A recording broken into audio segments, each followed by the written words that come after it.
안녕하세요. 권 작가입니다. 지난 영상 댓글에서 한 구독자님께서 대학에 가면 어떤 활동을 추천하겠냐고 물어보셨는데 그 답변이자 저의 생각 공유를 위해 영상을 만들었습니다. 쇄국주의자가 어쩌다 여행 예찬론자가 되었는지 궁금하시다면 끝까지 시청 바랍니다. 그럼 시작할게요. 쇄국주의자라고 스스로를 생각했던 시절이 있었습니다. 20살 때까지는 그랬는데요. 그 당시 어린 마음에 외국에 여행을 가는 것이 너무 사치스러워 보였습니다. 게다가 국내 여행도 그다지 즐기는 편이 아니었거든요. 저는 파워 집순이니까요. 집 나가면 다 돈인데 뭐하러 여행하고 그것도 국내보다 훨씬 비싼 외국까지 가냐고 생각했습니다. 그때는 나름 논리적이고 합리적인 판단이었습니다. 그러다가 대학교 2학년과 3학년 사이에 1년을 휴학하게 됩니다. 그 사이 저는 미국에 어학연수를 다녀왔습니다. 그 당시 어학연수와 유럽 장기여행은 대학생들이 가장 많이 하는 대외활동이었습니다. 저는 어학연수를 선택하였습니다. 왜냐하면 여행은 시간 낭비, 돈 낭비라고 생각했으니까요. 효율충답게 해외여행을 싫지만 현지에서 영어 공부를 제대로 해보자는 마음으로 당시 친척이 있던 미국으로 떠났습니다. 어학연수 비용은 부모님께서 지원해 주셨고 알바에서 모은 돈을 털어 생애 처음으로 시카고행 직행 비행기표를 샀습니다. 시카고 근교에 있던 고모 댁에서 머물면서 초기 미국 생활에 적응을 했고 대학 부서 어학원을 다니면서는 통하기 용이한 시내에서 자취를 했습니다. 그렇게 약 9개월간 영어 어학연수를 수료하였습니다.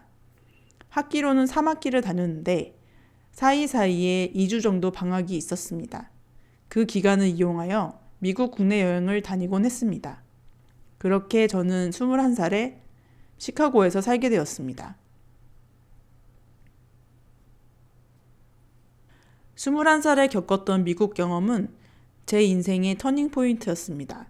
거의 180도 가치관을 바꾼 계기가 되었거든요. 일단 대학교에서 이미 충분히 나의 부족함을 실감했는데 세계 1위의 나라 미국에서 저의 위치를 보니 더더욱 작아지더라고요. 한국에서만 살았으면 절대로 몰랐을 인종에 대한 생각도 하고요. 잘 모르는 동양의 나라에서 온 공부만 할 줄 아는 예쁘지 않은 동양 여자애. 그것이 저의 객관적인 데이터였습니다. 그렇게 메타인지 재조정을 빡시게 하게 되었습니다. 처음엔 너무 스트레스 받았는데 나중엔 이상하게 마음이 가벼워졌습니다. 나는 거의 아무것도 아니니 앞으로의 인생을 잘 만들어가면 되겠다 라는 위안이 있었습니다.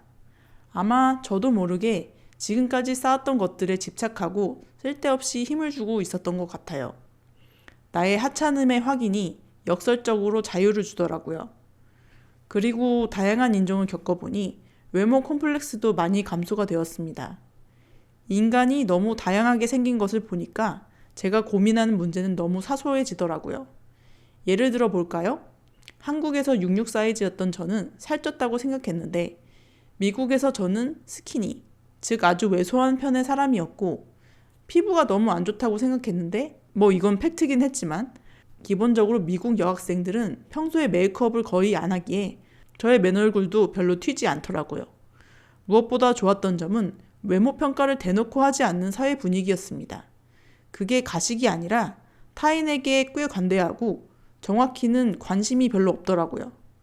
일상적으로 멋을 안 부려도 마음이 편한 환경이었습니다. 대신 파티 때 확실하게 꾸미는 문화긴 하지만요. 이런 식으로 저는 쇄국주의를 고수했으면 절대 경험하지 못할 문화를 체험했습니다. 이렇게 제가 생각하는 좋은 여행은 문화체험입니다. 단순히 재미있는 경험, 맛있는 음식을 먹는 시간이 아니라 나 자신을 돌아보고 재정립할 수 있는 문화적인 자극이 있어야 된다고 생각합니다. 어학연수를 마치고 돌아온 저는 해외여행 예찬론자가 되어버렸습니다. 아주 맞들렸죠. 실제로 제가 해외여행 전도한 사람 꽤 많습니다. 그 이후에도 돈과 시간의 여유가 허락하는 한 해외여행을 다녔습니다. 저의 여행지를 고르는 기준은 그 나라, 그곳의 문화와 자연이 나에게 어떤 신선한 자극과 영향을 줄지를 최우선으로 고려합니다. 그래서 관광객이 많이 가는 랜드마크나 박물관, 쇼핑몰보다는 현지인들이 많고 그곳에 생활이 묻어나는 곳을 방문하기를 좋아합니다. 대중교통 이용은 필수적이고 하루 종일 엄청나게 걸어 다닌답니다. 거기에 더해 저는 항상 풍경 사진을 엄청나게 많이 찍기 때문에 정신이 없죠. 한마디로 저에게 여행은 자발적 고행이랍니다. 단 한 번도 편안하게 쉬는 여행을 해본 적이 없어요. 신혼여행마저 한겨울에 아이슬란드를 다녀왔으니 말 다 했죠. 그래서 저의 해외여행에 대한 조언은요. 한 살이라도 어릴 때 다양한 자극을 받으시라는 겁니다. 저는 한국의 문화와 많이 다를수록 더 의미가 있다고 생각하는데 각자 받아들일 만한 마음의 그릇이 다르니까 잘 판단해서 여행을 하면 좋겠습니다. 그리고 어릴 때 여행을 해야 하는 이유는 체력과 감수성의 차이 때문입니다. 심신이 말랑말랑할 때 다니면 같은 것도 더 많이 풍부하게 느껴지니까요. 그리고 사심이 담긴 여행지 추천을 하나 해드리고 싶어요.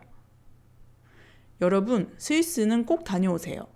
사악한 물가를 빼면 정말 최고예요.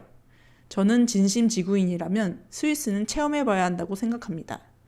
그 티 없이 깨끗한 자연과 완벽한 사회 시스템을 보면 솔직히 좀 박탈감이 느껴지긴 하지만 순수한 마음으로 느껴보시길 바래요. 어떤 풍경은 삶의 목적이 되기도 하거든요. 저에게 스위스는 그런 목적성까지 주었습니다. 퇴사를 고민하면서 우울할 때 혼자 스위스 인터라켄에 갔었는데 그곳의 설산 정상에서 이곳에 다시 오기 위해서라도 더 열심히 일하고 돈을 벌 거라는 다짐을 하면서 마음을 다잡았던 기억이 있습니다. 몇 년 후 어머니와 함께 다시 스위스에 가서 너무 행복했어요. 유명한 것들 중에 진짜 중에 진짜인 것이 있는데 그 중에 하나가 유네스코 지정 지역이라고 생각합니다. 스위스에 정말 많은 곳이 유네스코 지정 명소이고요. 그런 의미에서 자연의 아름다움을 좋아하신다면 뻔하다고 치부하지 마시고 꼭 가보세요. 여러분, 오늘도 시청해주셔서 감사합니다. 좋아요와 댓글은 언제나 환영입니다. 그럼 우리 다음 영상에서 봐요.